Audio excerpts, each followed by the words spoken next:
Late at night in an underground subway station, a man is seen running frantically in all directions. His face is tense, drenched in sweat, and every few steps, he turns around to look behind him.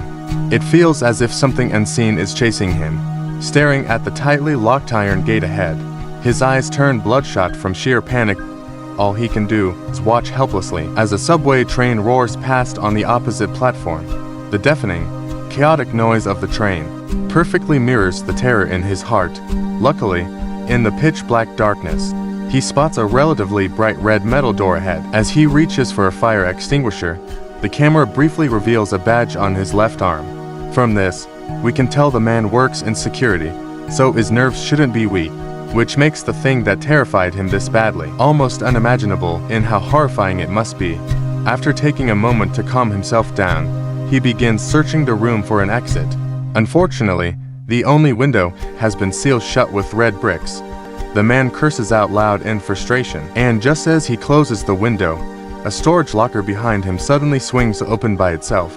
A creaking sound echoes throughout the room. Hearing the noise, he slowly turns his head, only to discover that every locker door has opened at once, as if invisible people are standing in front of them. What pushes him to the brink of collapse is the fact that every single locker contains a mirror, each one angled directly toward him, and in complete darkness. Most people feel deeply unsettled when staring into mirrors. The man's eyes widen in pure terror, because he knows that at this moment, being seen by the mirrors is essentially a death sentence. After standing frozen for several seconds, he gives up running and chooses to beg instead. He repeatedly apologizes to his reflection in the full-length mirror in front of him, but just as his trembling words leave his mouth, the mirror suddenly cracks. He panics like a madman, frantically wiping at the surface, trying to erase the crack, muttering desperate pleas, begging the mirror to spare his life, until a shard breaks off from one corner and falls onto the floor. The man gasps in shock and bends down to pick it up, but at that exact moment, his reflection remains completely still, staring back at him with a vicious expression. When the man stands up and realizes what's happening, the reflection has already picked up the shard of glass. It slowly makes a throat-slitting gesture toward him. At the same time, the security guard in the real world loses all control of his body, forced to watch as the reflection slices its own neck and then transfers the injury onto the man in the real world. The story begins in a department store that was devastated by a massive fire. Although the building has been reduced to ruins, both inside and out, the company executives still assign security guards to patrol the site every 10 hours without interruption. According to management, they are still in a legal dispute with the insurance company, and once the compensation is secured, they plan to rebuild the mall and restore it to its former glory. After learning the basic situation, Carson, who came to apply for the job, is immediately scheduled to start that very night. He is a police officer who has been forced into suspension 6 months earlier. During a case, Carson accidentally killed a fellow officer. From that moment on, his career and family completely fell apart. The department suspended him, and his wife, unable to cope with the severe trauma he suffered after the incident, took their child and separated from him.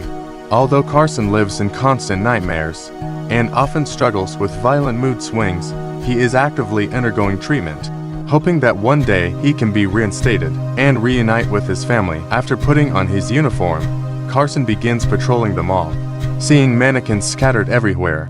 It's clear this place mainly sold clothing, but the flickering lights, combined with the mannequins spread throughout the building, make it feel as if countless eyes are watching his every move. Carrying this unsettling feeling, Carson unknowingly stops in front of a large mirror in the center of the mall.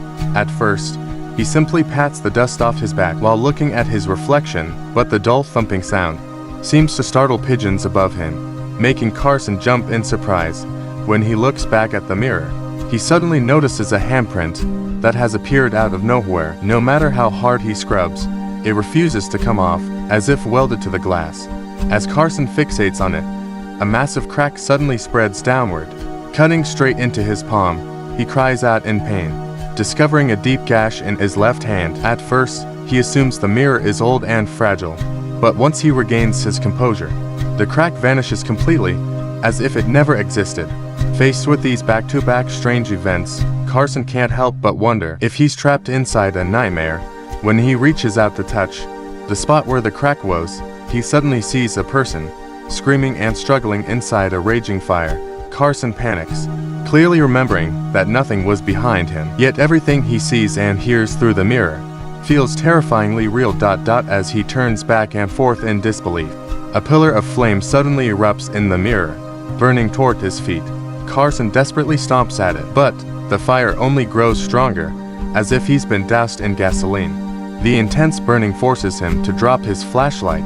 Screaming in agony, he rips off his burning jacket. He thrashes violently on the ground. But as the perspective shifts between reality and the mirror, careful viewers will notice that only Carson's reflection is on fire. In the real world, he isn't actually being burned. Yet Carson vividly feels the scorching heat and the sensation of his skin melting. After screaming like a madman for several moments, the flames in the mirror suddenly vanish. At the same time, his pain instantly subsides. As Carson hurriedly puts his jacket back on and prepares to leave, he notices a brown wallet under the leg of a table. It looks brand new, as if someone dropped it there not long ago. The owner of the wallet is the security guard from the opening scene, the man fleeing for his life in the subway, Gary Lewis. Carson recognizes the name. He rushes to the locker room and quickly finds a work uniform engraved with Lewis's name. Then, from inside Lewis's wallet, he pulls out a small piece of paper.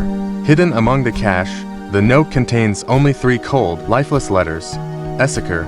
Carson has no idea what Essacre means, nor why Lewis would mark it so deliberately. But these 3 letters will soon become an inescapable nightmare for the rest of Carson's life. After hastily treating the wound on his left hand, 2 hours later, Carson once again enters the dangerous mall to patrol. This time, he doesn't experience any strange hallucinations. Instead, while closely examining a painting, he suddenly hears a woman let out a piercing scream. "Where are you?" The voice echoes endlessly throughout the building. Without hesitation, Carson rushes to the 2nd floor to investigate. After all, he used to be a professional detective, so matters involving human life trigger an almost instinctive response in him. But when Carson reaches the upper floor, the woman's voice abruptly stops. He searches every fitting room, yet finds no trace of anyone. Muttering in frustration, he wonders what kind of hellish place this is. Just as he's about to leave, he suddenly sees the woman again, this time inside a mirror he passes by. Carson's briefly relaxed nerves snap tight once more, uneasy. He steps forward and pulls open the corresponding fitting room curtain. Inside, it's still completely empty, but he immediately recalls the bizarre things he saw in the mirrors before. Struggling with effort, he drags a full-length mirror from the corner and positions it across from the fitting room. What he sees next makes his hair stand on end. A woman is lying on the floor, her legs twitching violently as if she's in extreme pain. Carson takes a deep breath, then yanks open the curtain and looks back at the mirror. Inside the mirror, he sees a woman burned beyond recognition, reaching toward him, desperately begging for help. Early the next morning, as Carson finishes his shift and prepares to leave, he runs into the elderly man who hired him. Before Carson can say a word, the old man tells him he's too busy today. He explains that he just learned that Carson's coworker, Lewis, died mysteriously in the subway station last night. The police haven't disclosed the exact cause of death. With that, the old man hurriedly leaves. Carson, deep in thought, senses that something is terribly wrong and decides to investigate further. Luckily, Carson's wife works as a forensic examiner at the police department. Carson asks her to bend the rules and let him see Lewis's body. Naturally, his wife is extremely impatient with him. Ever since the incident, she feels her husband has become half insane.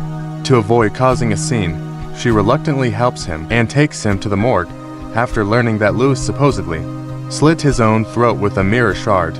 Carson finds it hard to believe in suicide cases. This kind of violent method is extremely rare. As Carson carefully examines the body, the reflection in the locker mirror suddenly speaks those 3 words to him. Essacre, Essacre. Carson shudders violently. His wife and the others beside him stare at him in confusion. Afterward, Carson takes another close look at the crime scene photos taken after Lewis's death. He quickly notices a crucial detail: the mirror shard in Lewis's right hand. is perfectly clean in the real world. But, in the mirror's reflection, it is completely soaked in blood. His wife explains it away as a trick of the camera angle, but Carson firmly insists that it's the mirror itself that caused Lewis to slit his own throat. Their opposing views lead to another fierce argument. His wife still refuses to believe him. Later, Carson turns to his younger sister, Amy, to vent. During this time, he has been staying at her house. The siblings share a very close bond. What Carson doesn't realize is that whatever lives inside the mirrors has already begun targeting his family. That night, after returning home from work, Amy stands in front of the mirror, removing her makeup, preparing to relax in the bathtub. But, the moment she turns away, something terrifying happens. Her reflection remains completely still, wearing a sinister, twisted grin. Because it's outside her field of vision, Amy herself is completely unaware. As she sinks into the bathtub and lies back, moments later, the reflection begins clawing at its own mouth. What was once a peaceful Amy is suddenly hit with an unimaginable tearing pain. She has no idea what's happening. In her panic, her jaw is violently ripped off, and she dies, her eyes wide open. When Carson returns home early the next morning, he finds the entrance surrounded by a crowd of people, and immediately realizes something is terribly wrong. Ignoring the attempts of the police officers to stop him, he rushes straight into the crime scene. The moment he sees Amy's brutally mutilated body, he can't hold it in, and collapses to the side, vomiting uncontrollably. Carson breaks down and cries for a long time, while his wife stands beside him, trying to comfort him. But, neither of them realizes that the next targets will be their two children. That very night, Carson unleashes his rage on the mirror in the mall. He smashes it with a chair. He fires his gun at it, smashes it again, shoots it again. No matter how badly the mirror is damaged, it completely restores itself within 3 seconds. Carson is consumed by powerless rage, but then he recalls that this mall used to be a psychiatric hospital called St. Matthew's, and that there's a locked room in the basement, a room that seems to be connected to that massive square pillar mirror. Determined to uncover the connection between the room and the mirror, Carson rushes into the flooded basement. Due to years of neglect, much of the equipment down there has deteriorated. At the far end of the basement, he finally finds the door. Inside is total darkness, locked tight. This only heightens Carson's curiosity. Luckily, his sharp eyes notice something strange about a nearby sign. The arrow clearly points to the psychiatric ward entrance. Yet there's only a solid wall there, slowly leaking liquid.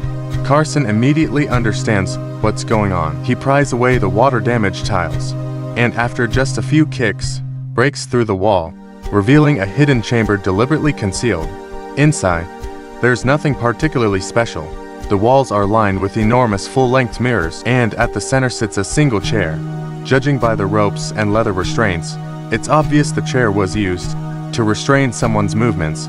At that moment, a harsh scratching sound comes from the mirror in front of Carson. Someone appears to be carving words into it. When the carving stops and Carson focuses his eyes, he sees the same 3 words again, Essaker. He has no idea what the thing inside the mirror is trying to convey, but perhaps only by finding this person can the truth finally be revealed. Carson immediately calls a friend at the police department, asking him to investigate whether Essaker was a patient or a doctor at St. Matthew's Hospital. Hours later, heavy rain begins to pour, and his friend arrives on time, arms full of files. It turns out her full name is Anne Essaker, a psychiatric patient at St. Matthew's. Back then, the hospital was involved in an extremely bizarre case. 52 patients vanished from their rooms and gathered in the hospital lobby. No one knows what happened to them, but they suddenly began slaughtering one another, all dying on the spot.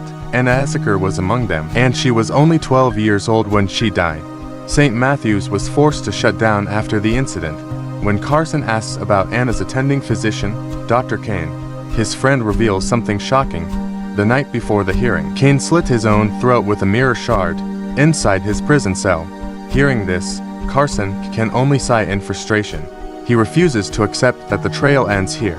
So that very night, he digs through Anna's personal records. It doesn't take long for him to notice a critical inconsistency in the timeline. The massacre occurred on October 6, 1952, but Anna's discharge date was listed as October 4th 2 days earlier. The dates don't line up, meaning Anna likely never died. She was secretly protected. Early the next morning, just as Carson is about to head to Anna's hometown, he receives an urgent call from his wife. Her voice is panicked, telling him he must come home immediately. Moments earlier, she heard their son, Michael, talking to someone outside his bedroom door. But when she opened it, Michael was sitting cross-legged, facing the mirror. He was completely alone in the room. Even more disturbing, when Michael stood up and left, his mother witnessed something horrifying. Michael had already walked out the door, but his reflection remained seated, wearing a twisted smile. Realizing his family is in danger, Carson races home, but knowing he must find Anna as soon as possible, Carson coats every reflective surface in the house with paint, blocking all reflections. After giving his wife a few quick instructions, he immediately drives toward neighboring Pennsylvania. The journey is long and exhausting. After turning onto a muddy side road, Carson finally finds Ann Essaker's old home. He knocks on the door. A middle-aged woman answers, standing beside her son. She asks Carson why he's looking for Anna. Carson lies, claiming he's writing a paper on dissociative disorders, and that Anna's case is particularly unique. He asks to speak with her grandfather, explaining that a man is looking for his sister. It turns out the two are Anna's niece and great-nephew. Once they realize Carson has no malicious intent, they take him to meet their father, Anna's brother. The old man explains that Anna's condition was extremely severe. Whenever she lost control, they would help lock her in the basement. When it happened, she became like a completely different person, violent, terrifying, and unbelievably strong. Anna's illness caused endless distress for their parents. They tried shamans and priests, but nothing worked. Eventually, a doctor from New York, Dr. Kane, responded to their plea for help. Kane believed Anna suffered from a rare personality disorder. He claimed that mirrors could help stabilize her condition. He then kindly took Anna to St. Matthew's Hospital, treating her free of charge. After hearing Anna's story, Carson asks where she went after being discharged, but her brother continues to lie, claiming Anna died with the other patients at the asylum. Only after Carson presents proof that Anna is still alive does the man finally confess. Kane falsified the records to make her disappear. They brought Anna back home and lived together for a while. What does a while mean? What happened? Why did she leave? He hesitates, then admits. Strange things began happening in the house. The mirrors pressed further. Her brother finally reveals the truth. The mirrors started behaving abnormally. Carson insists he must know where Anna is. Lives are at stake. They sent her somewhere without mirrors, a place the mirrors couldn't reach, St. Augustine's Convent. Along the road Carson came from, without wasting a second, Carson speeds toward the convent. At last, in a reception hall, he finally meets Anna Essaker. He immediately tells her about the mirrors, and warns that whatever lives inside them is actively searching for her. Faced with Carson's relentless questions, Anna finally tells him about her childhood and her time under Dr. Kane's treatment. At St. Matthew's, Anna was never schizophrenic. There was a demon living inside her. And through Kane's reckless experiments, he unknowingly transferred the demon into the mirrors. He forced her for days to stare at her own reflection. The demon was trapped in the mirrors.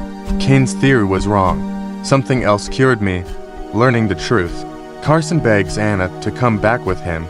He tells her his sister died 2 days ago and that the mirrors are now threatening his children. Even so, Anna refuses to return to the hospital, the darkest chapter of her life. At that moment, Carson receives another call from his wife. She tells him that their son, Michael, is missing. Worse still, the house is inexplicably flooding with water. Carson is terrified, but all he can do is warn his wife to stay away from the water because it can create reflections, and reflections are deadly. With that, Carson grabs his gun and storms into Anna's living quarters. He can't wait any longer, haunted by guilt over all the deaths. Anna finally agrees, torn by inner conflict. She is taken by Carson back to the department store, the former St. Matthew's Psychiatric Hospital. As soon as Anna arrives, the entities inside the mirrors grow restless, eager to act. Led by Carson, Anna returns once more to the mirror-filled treatment room. She closes her eyes and asks Carson to tie her to the chair. Then she tells him to leave and wait outside. Meanwhile, on the other side, Carson's wife finally finds Michael in the flooded living room. But, in a moment of distraction, the evil spirit drags Michael under the water right in front of her. She pounds frantically on the surface, her son's life pushing her to the brink of madness. Thankfully, Anna's side makes progress. The demon in the mirrors twists violently, and at the right moment returns to Anna's body. With a thunderous explosion, Carson's wife rescues her son. Inside the treatment room, Anna suddenly vanishes. Carson cautiously moves closer, calling out her name. At that moment, a horribly burned Anna appears on the overhead beams, fully transformed into a demonic entity. She moves with inhuman speed and strength. With a single throw, she hurls Carson several meters away, smashing him through an entire wall. Seizing the opportunity, Carson tackles her and slams her into a ruptured gas pipeline. As she struggles and screams, Carson doesn't hesitate. One gunshot ignites the leaking gas.